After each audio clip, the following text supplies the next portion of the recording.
ಎಲ್ಲರಿಗೂ ನಮಸ್ಕಾರ. ಇಂದು ನಾವು ಸೇಲ್ಸ್ ಆರ್ಡರ್ ಹೇಗೆ ಮಾಡೋದು ಎಂಬುದರ ಬಗ್ಗೆ ಒಂದು ವಿಡಿಯೋ ತೋರಿಸುತ್ತೇವೆ. ಸೇಲ್ಸ್ ಆರ್ಡರ್ ಸ್ಕ್ರೀನ್ಗೆ ಹೋಗೋಣ. ಇಲ್ಲಿ ನೀವು ಐಟಂ ಹೆಸರು ನಮೂದಿಸಿ ಐಟಂ ಆಯ್ಕೆ ಮಾಡಬೇಕು.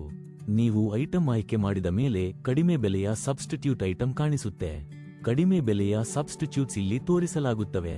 ಮುಂದಿನದಾಗಿ ನಾವು ಮತ್ತೊಂದು ಐಟಂ ನಮೂದಿಸುತ್ತೇವೆ, ಅದಕ್ಕೆ ಸಬ್ಸ್ಟಿಟ್ಯೂಟ್ಸ್ ಇಲ್ಲ.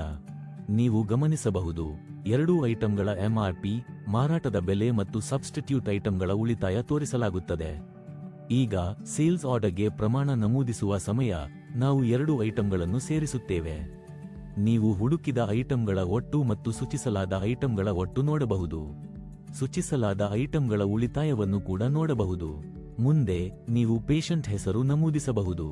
ರೋಗಿಯ ಹೆಸರನ್ನು ಆಯ್ಕೆ ಮಾಡಿ ಸ್ಲ್ಯಾಬ್ ವೈಸ್ ಡಿಸ್ಕೌಂಟ್ಸ್ ಲಭ್ಯವಿದ್ದರೆ ಕಂಪ್ಯೂಟ್ ಡಿಸ್ಕೌಂಟ್ ಮೇಲೆ ಕ್ಲಿಕ್ ಮಾಡಬಹುದು. ಸ್ಲ್ಯಾಬ್ ವೈಸ್ ಡಿಸ್ಕೌಂಟ್ ಮುಂಚಿತವಾಗಿ ಹೊಂದಿಸಿದರೆ ಅನ್ವಯಿಸಲಾಗುತ್ತದೆ. ನೀವು ಯಾವುದಾದರೂ ಐಟಂ ಅಳಿಸಲು ಬಯಸಿದರೆ ಅಳಿಸುವ ಆಯ್ಕೆಯ ಮೇಲೆ ಕ್ಲಿಕ್ ಮಾಡಿ ಸ್ಲ್ಯಾಬ್ ವೈಸ್ ಡಿಸ್ಕೌಂಟ್ ಮರುಹೊಂದಿಸಲಾಗುತ್ತದೆ. ಆಮೇಲೆ ಹೌದು ಕ್ಲಿಕ್ ಮಾಡಿ. ಅಳಿಸಿದ ನಂತರ ಸಬ್ಮಿಟ್ ಮೇಲೆ ಕ್ಲಿಕ್ ಮಾಡಿ. ಸೇಲ್ಸ್ ಆರ್ಡರ್ ಯಶಸ್ವಿಯಾಗಿ ಸಲ್ಲಿಸಲಾಗುತ್ತದೆ. ಈ ಪುಟದಲ್ಲಿ ಸೇಲ್ಸ್ ಆರ್ಡರ್ಗಾಗಿ ಐಟಂಗಳನ್ನು ಸ್ಕ್ಯಾನ್ ಮಾಡಬೇಕು. ನೀವು ನೋಡಬಹುದು, ಎರಡು ಐಟಂ ಪ್ರಮಾಣಗಳನ್ನು ಸ್ಕ್ಯಾನ್ ಮಾಡುತ್ತಿದ್ದೇವೆ ಏಕೆಂದರೆ ಎರಡು ಪ್ರಮಾಣದ ಆರ್ಡರ್ ಇದೆ. ಈಗ ರೆಡಿ ಟು ಶಿಪ್ ಆಯ್ಕೆಯ ಮೇಲೆ ಕ್ಲಿಕ್ ಮಾಡಬಹುದು. ಬಿಲ್ ಯಶಸ್ವಿಯಾಗಿ ನಿರ್ಮಿಸಲಾಗುತ್ತದೆ. ಆರ್ಡರ್ ಅನ್ನು ಬಿಲ್ಲಿಂಗ್ ಸ್ಥಿತಿಗೆ ಆನ್ಲೈನ್ ಆರ್ಡರ್ನಲ್ಲಿ ಸಾಗಿಸಲಾಗುತ್ತದೆ.